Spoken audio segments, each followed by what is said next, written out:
The easiest way to get into the meditative state is to begin by listening.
We're live and we're back. For a long hiatus. Yeah, the last one was I think we did one the first week of January 2018. It was like the the personality test with like 2018 goals. Oh yeah, the personality test. Yeah, the horoscope special. Yeah, the horoscope special with some 2018 stuff, and then work took over our lives, and we haven't done anything since. But yeah, this episode I wanted to do where we have a discussion on meditation, but also mindfulness meditation specifically, but also since I'm a very newbie practitioner, it's me trying to sell you on it based on my experience. And I kind of sent you some articles and stuff to read, and then we kind of have a short discussion here planned out. So before I go into I have a monologue of kind of going into how I got into this and what it means to me and my experience, I wanted you to give me your take on meditation, kind of I guess what you thought of it before, meditation in general, and then if you know anything about mindfulness meditation, what you thought of that before you read the neuroscience article I sent you, and then what your thoughts were on the article, your general thoughts before I go into anything. Right. So I guess I don't know where to start with that. I guess my thoughts on meditation in general, I guess pre-article. Yeah. It was just I don't know, it just seemed like another semi-fad thing, because I mean you if you watch like that 70s show or something, Bob and Midge always do it, and then but it's always but they're the ones that exemplify they just do trendy things of the 70s or whatever. Yeah. In the show, does it say what type of meditation they're doing? I don't remember. No, but then they meditate, and then they mix it with yoga. Yep. And then they'll do a swingers party afterwards or something. But I mean, to me, it just always seemed I mean, it seems like an interesting way to disconnect, and to me, it always seemed like a good way to have some alone time or something, or if you just want to sit there, and basically is what I always took it as. Yeah. If that makes sense. It's kind of just sitting there and just being with yourself, right, and your thoughts, right, and just relaxing, blowing off steam. Yeah. I guess I equated it to sitting down reading a book, or just doing anything leisurely. Right. That's kind of how I always took it. And then I remember one time we were at St. Arnold, and you went a little deeper on the mindful meditation stuff. Yeah, that's when I just started, really. Right. My takeaway from it at that point was to me, it seemed I don't know, you explained it as you're there, and you're kind of letting thoughts come and go, and you don't really hang on to one. Everything's kind of has it's just fleeting through your mind. Right. Yeah. Right. And then to me, because I guess I was looking at it through that bias of it's just something you do to relax or to get your mind off things. like I kind of like built on that, and like I guess in my mind I equated it to like, you know, like working out, and you're not really like you're doing something, Right. but it's kind of like, you know, like you don't have to devote all of it, like your mental capacity to it. Like you It's can like the still do idea other of things, and a flow like state. right, everything's just kind of happening. Like I semi experience that, like, you know, while like lifting weights, or like when I bike, like I'm doing something, like I'm exerting some effort to do something, but Yeah. I'm not like Yeah, completely focused on that. it's not nothing. Like you're lifting weights, you're biking. You're doing something athletic with your body, or in the case of mindfulness Right. meditation, you're And like then focusing really right, hard. There's a performance in it. So it's not nothing. It's not just right. like there's no content, there's a performance, but you get lost in the performance so much that you lose a sense of like self in a way. Right. That's kind of like what I equated it to, and then, or at least because I was trying to like, you know, relate it to something I've experienced. Right. It's kind of like that, and then I mean, when you explain the whole concept of like, you know, kind of like just not focusing on anything, like to me, I was just like, that's impossible. Yep. Like, or that literally seems impossible. Yeah, yeah. So yeah, I mean that was kind of my opinion on it. I mean, I don't have like a negative connotation on it or anything like that. I'm not like, I'm just saying, like, I don't know if I could ever, you know, be that in touch with like my mind to like actually like sit there and do that, Right. because I'm like textbook overthinker and Yep. overanalyzer of everything. Because And I mean, that's just like I think we're similar in that way. I think you might be a little bit more so, but right, I'm the same way. I'm built the same way, where I'm definitely analytical right, overthinker. Like I've struggled with that basically like forever since I've like had conscious thoughts. I'm always thinking about stuff, and that's part of the right. reason why And I was the same and way. like I guess like my personality doesn't come off as that way. Yeah, you can A seem little like more like kind of like you don't rambunctious, care. but I mean, I definitely am. Like, I'm super analytical. I mean, it's literally like my career is like Yep. that kind of stuff, and like, you know, problem solving stuff. So it's just I'm just built that way, and it just, to me, it just seems like almost impossible to not do that. But then, you know, but then I think too, those times are like, you know, where you know, you've been lifting or biking, and then everything's just kind of happening, and you're there, and it's good. Yep. But then I don't know how to do that, like, while literally just sitting there, like breathing. Yeah. So I guess that's what it comes down to me. So those are my thoughts pre-article. Okay. Yeah, I guess we can talk Yeah. about the article together, I guess. But yeah, kind of my to kind of go off what you were saying about like being analytical and like overthinking things.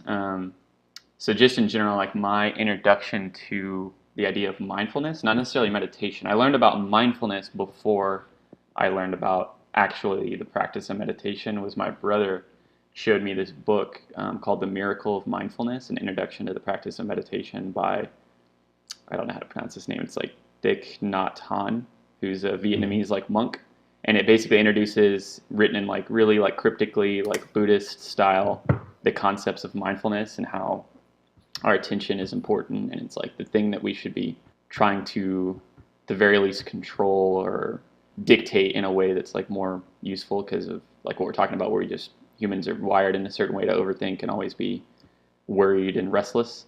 So it's like this whole idea about mindfulness and trying to live in the present moment. It's like uses like this example kind of repeatedly. It's like, quote, when you're washing the dishes, stand there and wash the dishes. Actually do what you're doing is the concept. And like that book kind of got me introduced to this idea of mindfulness that I basically have been thinking about ever since, because it's something that can literally be applied to everything you're doing in your life.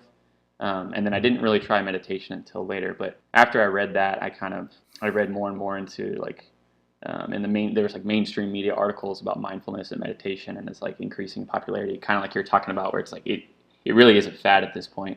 And I didn't really give it a real shot because I saw it kind of as, you know, like meditation had not, I mean, maybe not a negative connotation, because I respected what it might be, but it was a connotation that I guess I didn't think it was something that I could use or could be beneficial to me, because it's like just, I guess, new age bullshit, kind of like, oh yeah, Right. lovey-dovey, you're just gonna be able to think happy thoughts and your life's gonna be better. And I don't subscribe to that kind of thing at all, and I think you don't Yeah. either. Um, Nope. and I mean, yeah. yeah, I mean, I And didn't. just like all that fad crap, there was probably something of substance for the most part that Yeah, and like that I've was been based practicing on. yoga for years, so I kind of considered that as like that's kind of meditation, and just working out and playing basketball. I mean, to be honest, before, like Right. years ago when I was like a kid, like me shooting hoops in like my my front yard was like that was mindfulness, and I just didn't know the word and how to subscribe that concept to it. But Right. so I understand the value of that thing, but like the idea of meditation as a separate thing, actual practice, and just like actually sitting down and doing that, I never even considered it versus just. That's why I guess that's why it's so easy for like, I guess, physical activities to like be mindful. Yep.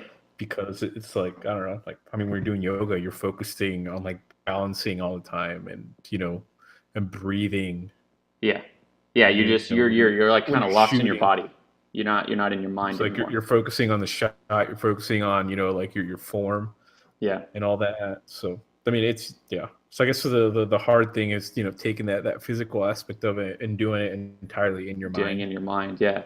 So until I read a lot of like neuroscientific articles like the one I sent you, kind of espousing on the benefits that meditation can actually do, and it actually does stuff with our neuroscience and our brains, and our like being able to control emotional states. That's whenever I was like, in this article specifically, it's called Neuroscience has a lot to learn from Buddhism, and it's just an interview between like this Buddhist monk and this neuroscientist, and they go into kind of like the actual hard science benefits of it, and that's whenever I started actually trying meditation. So yeah, my experience with meditation now, I've been doing it since basically late last year into this year, and during busy season I've been a lot busier and like a lot more stressed these first couple months of the year. It's like kind of helped me in a lot of ways. But so basically meditation, going into mindfulness meditation specifically, when you think of meditation, there's probably a lot of things that spring to mind. That's what I was saying, like your connotations of meditation in general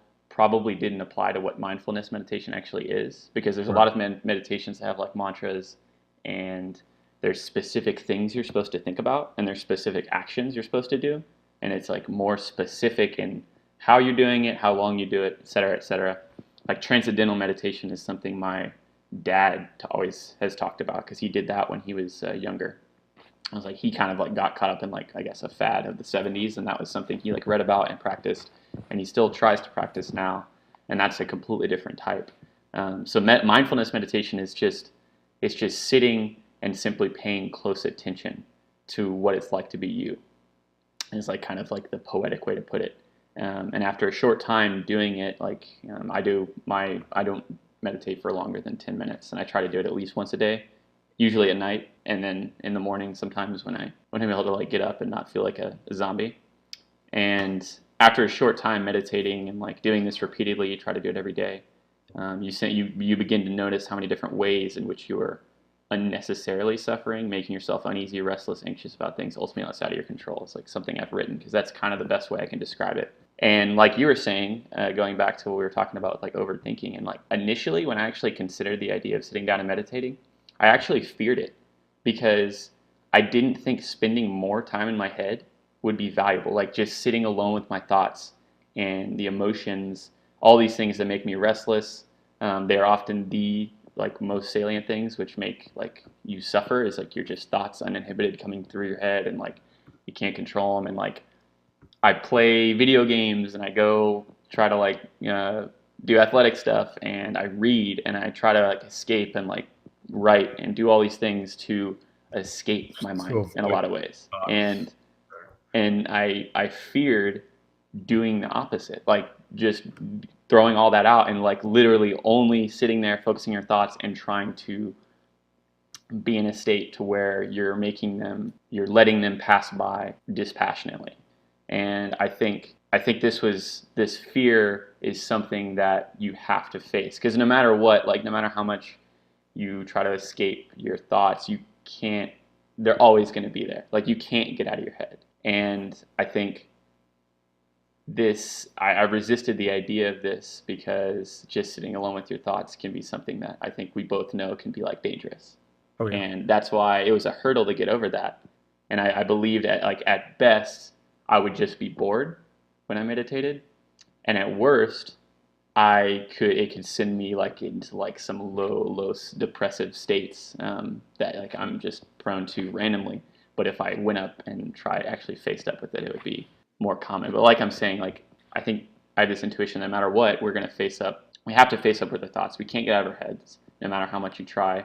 So the sooner and the better you can deal with those emotions and actually comfortably sit with your thoughts and be able to meditate, I think the better off you're going to be. So in combination with all that I just talked about, in addition with the neuroscience benefits, is the more I realized that meditation was exactly the kind of thing that could help like someone with like me with like a restless mind. And yeah, I mean, it's basically mindfulness meditation is meant to exercise your brain in the art of dispassionately surveying your mind space.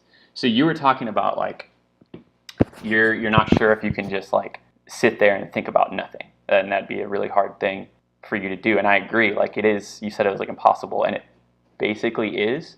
Like if you sit and like say you're going to meditate for 5 minutes, and basically you're just supposed to sit there and you're supposed to breathe. And I just, for example, count like 1, 2, like breathe in, breathe out, 1 and 2, and inevitably there's all these random thoughts that are going to fill your head, and like whether it's like worries that you're having, completely random thoughts about just nothing that's going on, so what you're going to do later, what you just did, whatever it is, those thoughts are going to come. And literally the whole, I don't know if you read like anything on the mindful.org site, but the whole game is just, as soon as that happens, you just return to the breath. Because inevitably, once those thoughts start arising, you start engaging with them and you get lost in them, but you just come back to the 1, 2, breathe in, breathe out. And you continually do that. And I've heard it described as on some podcasts, it's basically like, it's like a bicep for your brain. Because your brain is feeling this resistance to where you're wanting to get lost in thoughts because we're so used to that. That's like kind of our default state. And all it takes is like, yes, it's literally impossible to think about nothing. That is true. But all it is as soon as those thoughts arise, you just keep returning to the breath, return to center, I guess is like kind of how it's put poetically. But mechanically, it's literally just corralling that thought from continuing and coming back to the breath. And you just do that, and it's like, it's not hard. I mean, it's not easy. It's very hard because it's repeatedly having to come back to the breath when you know your mind wants to escape, if that makes sense. And you just sit there and you let the restlessness and you let your fears and rational and irrational worries all batter you, and you just have to keep returning to the breath, keep coming back, paying attention to what's happening. And it's like you said, it's kind of an impossible task, but that's what makes it so. It is a performance. It's not just sitting and doing nothing. There's content to it, and it's hard, but that's what makes it useful, and that's why it has neuroscientific benefits. And again, this is something that I think is in the same way reading is like, like if you read books a lot, you're just gonna become smarter. Like that's just something that like is proven, and we know that it increases your vocabulary, it increases like your linguistic abilities, it increases your empathy. I mean, I guess depending on what you're reading, but it increases your ability to like navigate the mental world. And I think in the same, like both of us couldn't imagine a world where we're not like constantly reading books and reading articles and reading things, because that's just, it's as natural as it is to be a human, a thinking being. And I think in the same way, and again, I've just started, I think in the same way, I think meditation and mindfulness specifically is the exact same, has the same benefits and has the same like kind of like inescapable presence in my life going forward, is kind of my intuition even this early in the process. So that's been my experience. And like I guess some other things is like I read that mindfulness meditation book, and then I read a bunch of articles, and I listened. There's like apps that have like guided meditations, and I don't really use a lot of guided meditations because I just like being able to like sit down and just start. I don't want to have to put in headphones and like listen to somebody talking or anything. But I did try a couple of those, and then there's a book, 10% Happier. It's by Dan Harris, who's like a news anchor on ABC. He wrote like kind of a primer and a bare bones guided meditation from the perspective of someone who's like, he's like highly skeptical of it, kind of like we are. He's like, I don't care about this new age stuff. None of it's real. I need concrete things that actually matter and like I can try. And I read that book in like a day, and then I gave it to my parents because I was like, I think anybody could benefit from it, but I was like, specifically, I think my parents could benefit from it. My mom has been trying meditation now also, and I was like trying to get her to like, because she's a very stressed out overthinker type person as well. So 10% Happier is another book that I've read. But outside of those two books that I've mentioned, I haven't really delved into any other types of books. But like I said, the article that I sent you is the thing that kind of convinced me and sold me on trying it. So that's my perspective so far. And again, it's not like I have like thousands of hours of doing this practice. I literally try to do it once a day. I don't get it done every day, but I try to do it once a day, and I only do it for like 8 minutes, 10 minutes. But yeah, a combination with my experience right now and then just what I've read about the scientific benefits and the neuroscientific effects, I think it's something that, like I said, anybody could benefit from and would find valuable, but I think you would be a good candidate for it. Yeah. I mean, I'm definitely open to like trying it. It's just like everything. It's all about, carving out the time, Yeah. actually doing it. Because that's what it comes down to for like literally everything. Like working out or like reading, practicing, like whatever it is you're gonna do. Like you gotta like I guess fully commit to it and then, force yourself to do it. Like even when like, when you have that like, 10, 11-hour day and all you want to do is fucking come home and go to bed Yep. or something like that. Like it's all like that kind of stuff.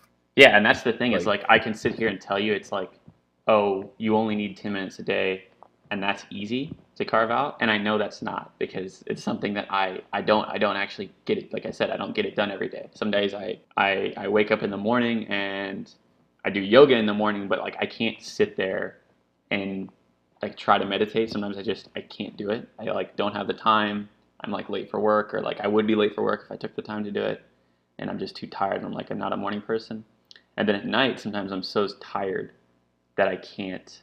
And sometimes I'll do it to where like I'll meditate, like, and then that'll like almost put me to sleep, which is kind of relaxing. But yeah, it's not something that's right. like you can carve. Like it's easy to say, oh, if you can't make 10 minutes in a day to do something, then you can't do anything. You have no discipline. But like it is hard. But yeah, I would say start with like 5-minute sessions or like 2-minute sessions. I mean, you can literally vary it however you want, and then go from there. Like just thinking about like I guess my current messy, inconsistent routine. Like the best time to do it would just be like the morning.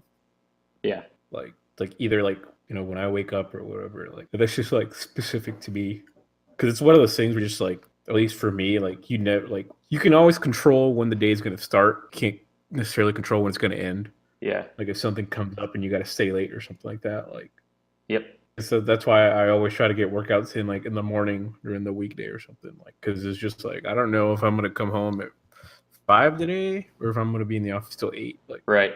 Yeah. You just wake up like 30 minutes earlier to get your workout in, or wake up 10 minutes earlier to get your meditation in, or whatever, what have you. You can control that, and it just takes a little bit of suffering in the morning of waking up a little bit more sleep deprived. right. So I mean, if because I do legitimately like want to try it, just because I mean obviously the article was convincing and it just they were making good arguments as opposed to how because I guess the way it flowed, it was written almost like it was like a paper, like the way the conversation flowed, like it was written like it was supposed to be something to try to influence you into doing it, and just kind of like hitting the points, like these are the problems and this is how this can address them. Yeah, it's like the And stuff like Rickard that. was the monk guy. He has like a poetic way of saying things, and then Singer was like the skeptical guy who Right. kind of like challenged him on like, how is this possible? Is this something that's real? And then they kind of collaborate, they converge on the opinions of it. So where Rickard has the spiritual side of it, and Singer has the scientific beneficial side of it to it. That's what worked on me more, just from just the way that I think. Exactly. Because also like when it's like I don't know, like you were saying, like whoever like wrote that book or whatever, it was really like poetic, like that like does nothing to me. Like if anything, yeah, no, if anything, I it'll like understand that. Yeah, it'll just deter confuse you. me. Yeah. Because I'm just like I literally like they're just getting lost and being superfluous for no reason. Yep. No, and Because I read that stuff and I'm like, this is artful, and it's like inspiring in a way, because it's like I wish things could be like this, but it's not. Yeah, my appreciation of it ends at it being like pretty or like artistic. It doesn't get down to. That's like whenever I read that first book where it was written by a monk talking about like how our mind is like a monkey. Our mind is like a monkey swinging on tree branches, and we have to stop the monkey and like let it sit down in a tree, cook for a while. And he had this whole like metaphor about this monkey, and I was like, that's nice. That's like a nice way of thinking about it. But I put the book down, and I was like, whenever I wash the dishes, I should wash the dishes. And then I didn't even think about meditating or anything, because I'm like, that's all just, it's not mumbo jumbo, but it's just like, I can't work with that. And that's part of the reason why this neuroscience article this is the thing that convinced me. All right. And I wonder if people like I guess without knowing, seek out like I guess things or situations where they can be mindful.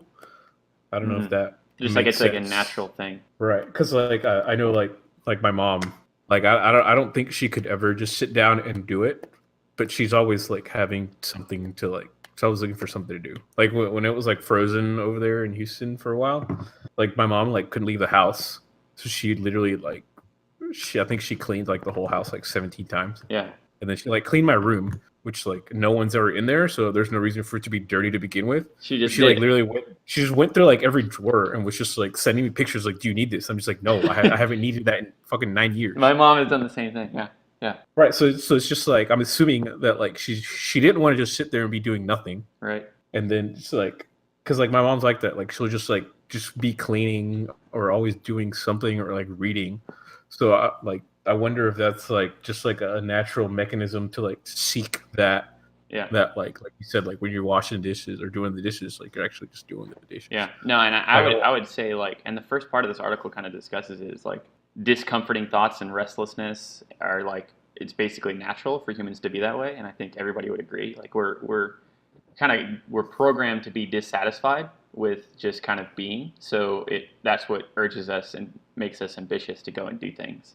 And it's kind of like an inevitable part of the human experience is the way they put it. And then Rickard has this whole argument that's like what nature gave us is by no means entirely negative. It's just a baseline. And he talks about how like mindfulness meditation is a way to improve that baseline and improve the way we experience the world and stuff. And I would say, yeah, I mean, as far as like you not being able to just sit and just be, and kind of seeking like doing something and trying to get into a flow state and like not just being able to like just sit with your thoughts, that is kind of our default state. Like we're programmed to respond to certain situations the same way, where it's like, just think about like when you like having a conversation with someone, how often are you saying things that are just like kind of like pre-programmed responses where you're not really listening and you're not really thinking about what you're about to say, and it just kind of happens by default because that's just like you've been in the situation before. Your mind knows where to go. You know what you need to say to like get the reaction that you want to get, and that kind of can happen into perpetuity. Like I know for sure, my mom is a perfect example, and like where we'll have these conversations. She'll ask me these questions that like she's been asking me my entire life, and it's like we're going through the motions, and it's kind of like a default state. And she does the same thing where she just goes and like cleans the house, and she just needs to get it done, and it's like kind of like a. And I'm not saying, it's not to say any of this is bad. Having those pre-programmed responses to things and having this like instinct and these heuristics, I guess you'd call them, is necessary for our survival. Like it's in our biology. It's natural, like they're saying in this article. But that's not to say we can't improve upon it. And I think that's what mindfulness is. It's like taking a step back, and it's hard because you're breaking your quote unquote programming. I don't know if that's the right word or not, but you're stepping back and being like, wait, I'm going to respond to this in a way that's like I'm fully engaged with it. I'm actually thinking about what I'm doing. That would be like the mindfulness argument. And meditation is the mechanism to get that to where that maybe it never becomes the program itself, but it's something that you can repeatedly come back to and kind of think about in a way that you're not just responding on instinct to everything constantly, like we're kind of animalistic urges and whatnot. Right. Yeah. So I guess that's why I'm most interested in trying it, is to like I guess get some things under control. Yeah, and I like it has this, like I'm looking at the mindful.org thing, and it has like a step-by-step guide, and it has 5 science-backed reasons to meditate. And I think it's all good to read. But like the main thing here, there's only like one bullet point that matters on this. I mean, they all matter to like understand everything, but the main core thing here is it has this bullet point about be kind about your wandering mind. It says you may find your mind wandering constantly. That's normal too. Instead of wrestling with your thoughts, practice observing them without reacting. Just sit and pay attention. As I've said, as hard as it is to maintain, that's all there is. That's all meditation is. Come back to your breath over and over again without judgment or expectation. And yeah, I mean, if that's the main thing to convey here is like, without a doubt, inescapably, your mind's going to wander. And it's just a matter of observing that, noticing it first of all. That's the first step, is noticing it, observing it, and then coming back to the breath and having those emotions pass over you, pass through you without any really engaging with them, whether they're positive or negative. Right.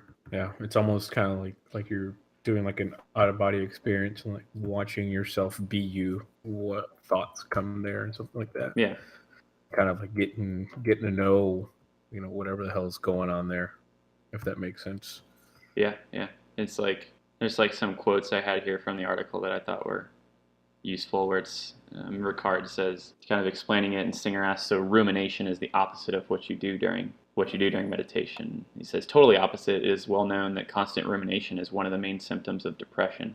What we need is to gain freedom from the mental chain reactions that rumination endlessly perpetuates. One should learn to let thoughts arise and be free to go as soon as they arise, instead of letting them invade one's mind.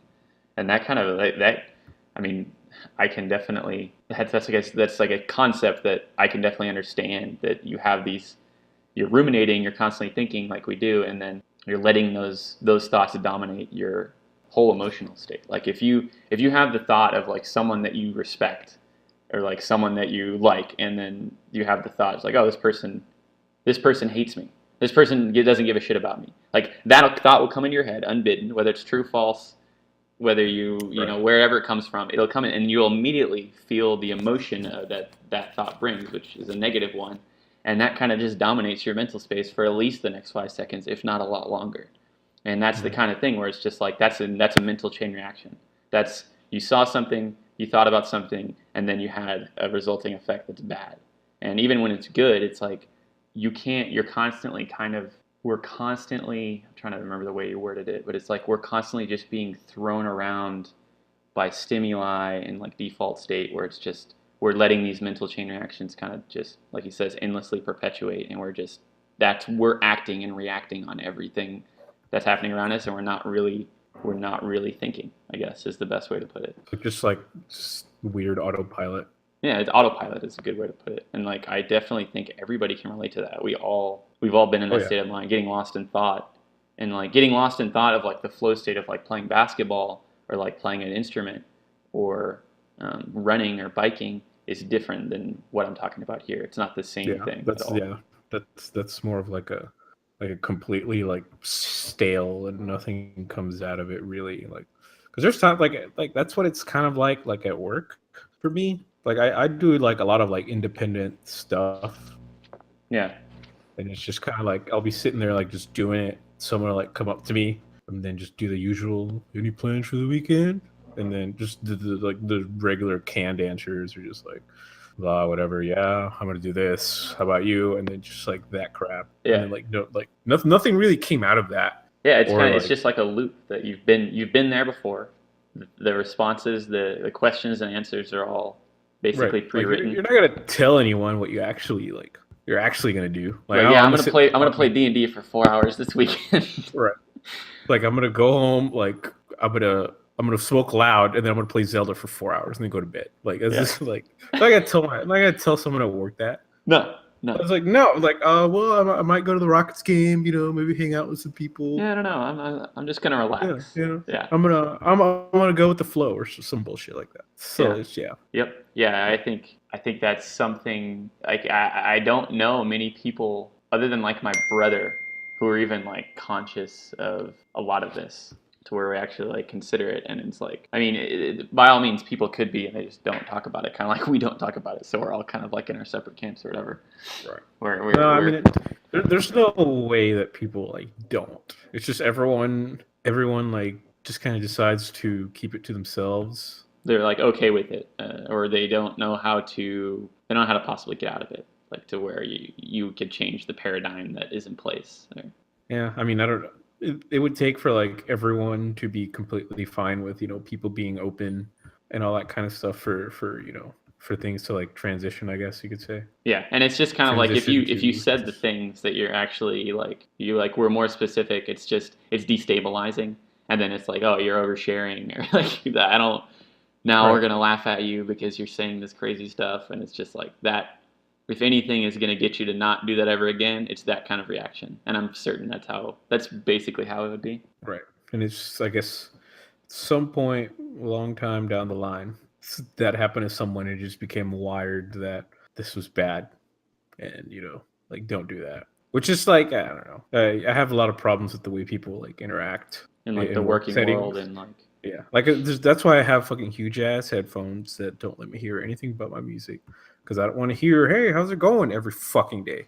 yeah, yeah, Because like none of like what happens is genuine to me. yep, I'm not gonna say I'm not guilty of it myself, but I try not to be like, if someone's like, "Hey, how's it going?" Like if things are not going good, I'm not gonna say, "Oh, it's great." I'm just gonna say, "Hey, it's going. It's it's going. fine." Yeah, it's going. I say that a lot. Yeah, and I think Like that the way that I think most people might agree that this is like kind of it's all stupid and people don't want to have to answer the same BS. Hey, what are you doing this weekend? Or like, hey, how's your weekend? Or how's it going? It's going, and doing that whole song and dance. And I think a lot of people, it's like we just deal with it because it's not. It's merely annoying.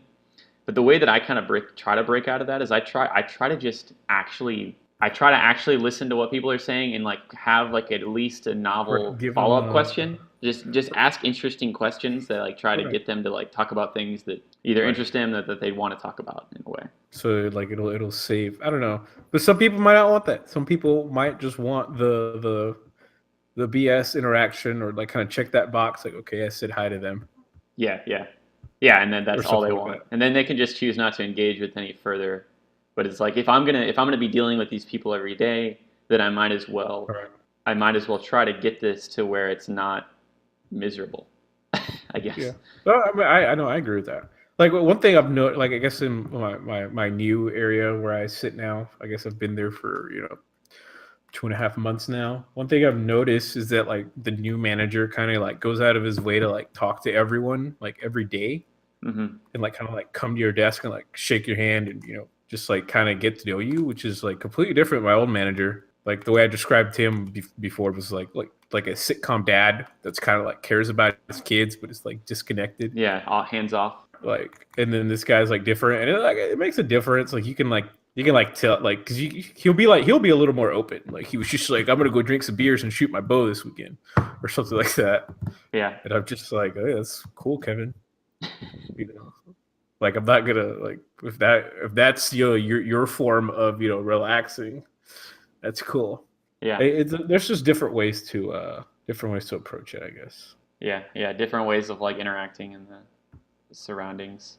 All right. Yeah, and I was like reading some of this, like the part where it gets into like the hard science of in this article about neuroscientific like benefits, and it talks about how by about the age of 20 or like around that time, like basically our brains have developed to the point where the connectivity and like the neurons and synapses that form the way we learn things and how I guess good we are at like thinking, like as far as intellectually, kind of becomes fixed, and large scale modifications are no longer possible. And they All say right. like they both say to some extent, but like existing synaptic connections remain modifiable. So you can't grow new long range connections, but you can kind of modify and play around with the ones that have already connected. And Yep. they have some like high level discussion about it, but the results basically they have studies that are done conducted with trained meditators indicate that they actually have the faculty to generate clean, powerful, well defined states of mind, and this faculty is associated with some specific brain patterns. Now, that's kind of like a vague, generalized description, but basically, mental training enables one to generate those states at will and be able to modulate their intensity even when confronted with disturbing circumstances such as strong positive or negative emotional stimuli. Thus, one acquires the faculty to remain in overall emotional balance that favors inner strength and peace. So that's it's a perfect example of like what this article is. It's a combination of like the poetics of like Buddhism alongside like actual neuroscientific like development, where it's basically saying if you meditate, if you like consistently try to enter these mind states, you're going to become more resilient to both good and bad things happening to you. You're going to become less on autopilot, like we were discussing, and less being bounced around by whatever thoughts are arising in our mind state. And that's, I mean, that's, I, yeah, that, I can't imagine a better outcome that any person would want. I mean, it's not so much that like you can't enjoy the strong positive emotions, or you can't like cry anymore because something bad happened. It's just like it's being able to Just know how to modify that deal state with of things mind better. in a way that's like the healthy way to deal with it. Yeah, exactly. And I was like, that's the perfect example of something where it's just like I said about reading, every single person should be doing this in a way. Like every single person should be improving their mind, because it's like kind of like and I've read I mean some of the podcasts that are like the people that talk about this, like Sam Harris is one of them, and like it's like we should be teaching these things in school probably. And I think they do in the East, like in China, like there's at least some content curriculum that's on like mindfulness or meditation or developing some state of mind. That's like, I mean, I don't know if it's like completely secular or like they're throwing in like Buddhist teachings, because Buddhism's pretty common over there. Right. But like, I mean, like people say, like Buddhism's not even like really a religion. It's kind of like it's a way of life. Yeah, lifestyle. Yeah, and it's like something that's just, it's basically like this mindfulness meditation stuff, just more poetic and with some like some mythical story stuff about it, also about the Buddha. But I don't know. I think it's something that, because it's like this universal good if applied in the right way, it's like everyone should at least know about it, and I think most people should be considering it, should be practicing it. I agree. And yeah, but I mean, yeah. See, like the thing, like I think about it, like how would I present this to like my mom? Yeah. Like I thought about it like that way, or like my stepdad. Yeah. I'm just like, I don't know if they would ever go for it, because they would just think it's like BS, just because it's like just regular life. Well, it's not great. I don't see how this could help, kind of thing. You know. Yep. That makes sense.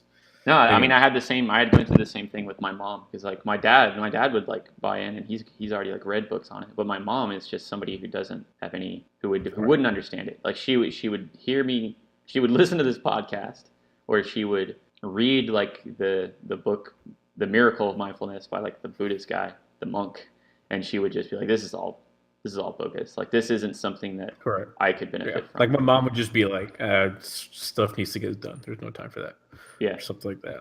And that's part of the reason why that book 10% Happier. I mean, after I read it, I was like, if this doesn't get my mom to try it, at least if this isn't a compelling argument to someone like my mom, then like nothing ever will be. Because that 10%, I mean, you can like look it up. It's called 10% Happier, Dan Harris, and it's just it's written from the perspective of someone like my mom or your mom writing it, that went through the song and dance, tried it, found benefit, and then wrote a book from their perspective. Because it's like, look, I know all the new age stuff is bullshit. I tried to engage with it, or I like gave it a shot, and it's just like nothing there. There's nothing interesting to engage with there.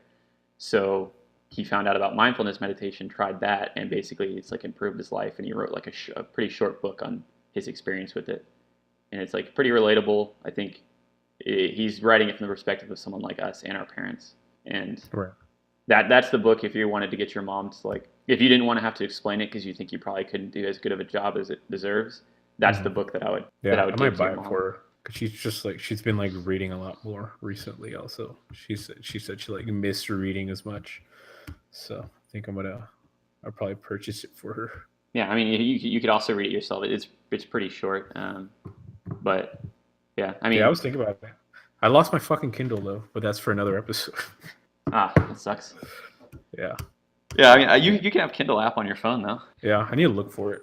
My apartment's also a mess because I've been working so much. But yeah, I'll give it a try. I'm definitely open to this concept and everything. So I'm not like, I'm not like too skeptical. I'm sure there's benefits to it. Yeah. And it wouldn't be around for, however long it's been around. So yeah, I mean, it's just kind of like a universal way to deal with us. It's a universal way to like deal with the things that we deal with being sentient beings. But yeah, and then there's like this whole part at the end, like kind of the last thing I had written here on like the article was, and there's this metaphor about like the only way for this kind of complex things we deal with in our mind to become simplified is through training and cultivation of what they say effortless awareness. So it's like the metaphor is like when you learn to ride a horse, as a beginner, you're constantly preoccupied trying not to fall at every movement the horse makes, especially when the horse starts galloping. But when you become an expert rider, everything becomes easy. And like riders in Eastern Tibet, for instance, can do all kinds of acrobatic shooting, such as shooting arrows at a target or catching something on the ground while galloping at full speed. And they do it all with ease and a big smile on their face. So that's just the idea of like anything else, in order to actually become good at this, you're going to have to practice a lot. That's why like I try to meditate every day, where it's just like, at the beginning I was constantly just getting bombarded by these thoughts that I wanted to engage with or didn't want to engage with. And 5 minutes would go by, or like the whole time I'm trying to meditate, the full 10 minutes would go by, and I'd realize that I had been lost in thought the entire time. And I'd sit there and I'd be frustrated for a second. I'm just like, wow, that was a complete like waste. That was just me like sitting here and thinking for 10 minutes. It wasn't meditation. But every single moment during that struggle where I like tried to come back to center and then just got lost in another thought immediately, that is meditation. Like I'm just not good at it. I'm like the person riding a horse for the first time. And I think it has become slightly better over time, but that's a good like metaphor kind of for like why, it's just like anything else, that practice is going to make you better. There's like a study where meditators showed they can maintain their attention for like on a continuous performance task, quote unquote, for 45 minutes. They don't become tense. They're not distracted. And most people who don't meditate and the other like control group like was not able to do that. So it's the idea of like over time, not only will you become better at meditating, but you could potentially become better at doing something like a continuous performance task, like work or writing or It's kind of like almost like training your mind how to focus. Yeah, it seems like a benefit that comes out of it, which is tough, especially like how like phones have destroyed my psyche. Yep, and like everybody has, I think people with ADHD or people with ADD like were already like they had that, they're like born with that or like they develop it somehow. But I think everyone in the world with smartphones now has it. To a certain extent, every single person is. I mean, I don't know what the science or studies are on this, but to a certain extent, anybody who's using a smartphone that like gets the dopamine rush when they get a notification or they log on to Twitter, their favorite social media site like Instagram or something, they have ADD. So it's so hard to stop. And this is like another reason to be a hard sell on actually like trying to get people to do this, is like you just have to put your phone down and like not be looking at a screen, turn off everything, and just be with yourself for 10 minutes. And like that can feel like an eternity. And that is something I've experienced as well. 10 minutes doing meditation feels like the longest time. When you get lost in the thought that like, oh, what is the clock at right now? And that happens a lot. It's like, how much longer am I going to be here? It feels like, oh, did I forget to set a timer on my phone? Because I do set a timer on my phone and I just put it down and away from me. And like I'll sit there and think like, did I forget to set a timer? It feels like it's been like 20 minutes. And then I'll like, sometimes I'll cheat and I'll look at it and I'm like, it's literally been 3 minutes or something. And it feels like, it's kind of like Inception when they go like 3 levels deep into the dream and like 1 minute of sleep is like a year of time. It's almost like that. Like it feels way longer. But then dilating time. Yeah, it's like dilating time, but then it's like, in a way, that's like cool. That's a good thing. It's like you're dilating you're only doing this for 10 minutes. Like what benefit could you get? But when you're sitting there and like in your mind space, like your thoughts are flitting by constantly, you're trying to rein them in, you're trying to let them go, and you're trying to maintain focus and just breathe. It feels like such a long time that you're getting, even though it's only 10 minutes. And I mean, then there's all this high level stuff where like people go on retreats and meditation and they do silent meditation for 8 hours a day for a week. And now you think about that, like once you started, like I can tell you right now, I would certainly like, maybe if I could carve out the time at some point to try that, I would be interested in it, but that would be fucking hard. Yeah. Silent meditation, you don't bring your phone with you, and it's just like you're all in, and like at the end of that week, it's supposed to like, level you up mentally. As far as if this was like an RPG, you'd become like an apprentice or like what is it called, a journeyman. You'd become a journeyman meditator after an experience like that. But that would be insane. That's stuff that like these experienced meditators that have done it for like their entire lives can just do. That's 10 minutes to them. So it's like, I think there's like, it's kind of, to put it in gaming terms, there's like an infinite skill cap to this, which kind of also intrigues me. It's like playing like, some insane like Counter-Strike or League or something where it's just, you just keep turning the sensitivity up and like you just keep getting used to that. Yeah, and getting better and better. You could just like flick the stick and try to headshot people and down to the pixel. Yeah. See, also like, okay, so that's another thing that I was thinking is how do you see like appreciable progress? So like start doing this 3 months in, I'm doing it every day, feeling pretty good. Like how do I see necessarily like benefits, like how, because there's no scale. It's all, it all seems like, obviously like, they're talking about like neuroreceptors and all that. Yeah, you could go get an MRI or something. I'm gonna go get a CAT scan on my brain. Yeah. And then they're just like, wow, this will be $1,700. Exactly. No, just like, because it's all self-reported. Like it's all just like, how do people feel about stuff? And they talk about that in the studies where it's like, how do you're improving, and like they can test stuff and be like, can you maintain your focus for 45 minutes? They can do CAT scans, but then a lot of it is just self-reporting. Yeah, and I guess so that would be like the tough part. I guess I don't know. I guess like you could liken it to work it out. Like after a while, you just start noticing results. Yeah, you can walk for a longer distance without getting winded, and you can meditate. You can Lift think a for a little longer time. Yeah.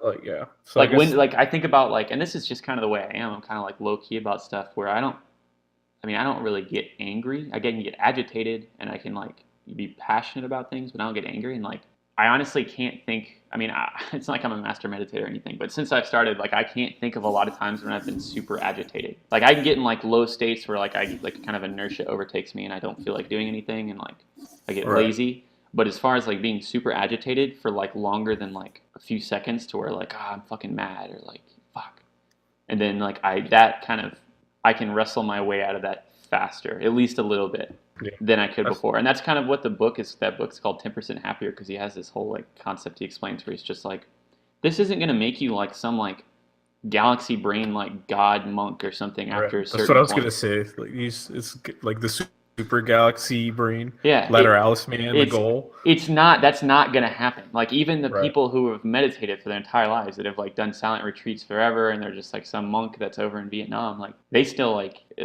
struggle with like getting lost in thought. It's not something that's ever gonna go away. The point is, you do this, and over time, it just makes things a little bit better. And that's the 10% happier concept. And I definitely think, maybe I'm not 10%, I'm probably like 1% happier right now as far as like I just started, but like I think it's something that you repeatedly apply yourself to. I think you're going to notice benefits. I think you're going to notice at least some small changes. If you were to self-report, you'd say like, well, I'm a little bit more patient, I'm a little bit less prone to become angry, and I'm a little bit less prone to like just resort to my default state of like doing the things and like the routines that I'm constantly in. And I think that is, if you can bring that about for just 10 minutes a day, then like there's no person I wouldn't recommend that to. Yeah. I guess that's where I would like to see, I guess, if I like improvements in myself, is probably patience is my number one thing. I'm very impatient. I like waiting for shit. Yep. And I mean, like everyone, like my mom says that about me all the time and shit. And so, I mean, that's, yeah, it just seems, I don't know. I guess it just comes down to trying it and all that, and getting to see how things go, kind of seeing for yourself. Yeah, I mean, it's just something you have to try. I mean, I could talk about it all day, but ultimately, it's just something you have to just dive into. Yeah. But yeah, I mean, there's plenty of online resources. Maybe I'll read. Yeah, I was like, maybe I'll read that book when I find my Kindle, because I'll never hold a physical book ever again in my entire life. Yeah, I actually bought. I'm the same way. I'm buying a lot more digital books now, but I did actually buy 10% Happier. I bought it at Half Price Books, and it was a Christmas gift to my. I bought it and then I gave it to my mom as like a Christmas gift, and that's the physical book. But it's like, I don't know how many pages. It's like less than 200 pages. Yeah, so I'm definitely gonna try it. Definitely interested to see where it goes, because I mean, I've been a mess mentally for a while now, and I need been a mess mentally for my entire conscious life. Yeah. I definitely think any resources that you can, I guess anything you could try to at least make it better, as opposed to the status quo. Yeah. It's like our natural state is restlessness, but there's nothing preventing us from trying to improve upon that natural restlessness. It's something that we can learn to deal with better, even if it means that we're not going to abolish it. And I don't think we wouldn't want to abolish restlessness, because it makes us do shit. But it's something that can be discomforting, and this is a way to deal with it. If I were to boil it down to like, the simplest terms, that's kind of what this comes down to. Yeah, that's why I wanted to sell you on meditation. But yeah, I can I'm send like you half sold. Yeah, that's all I could ask for. Half sold before. I'm like 80% sold now, and then I think the last 20% would come from just trying it.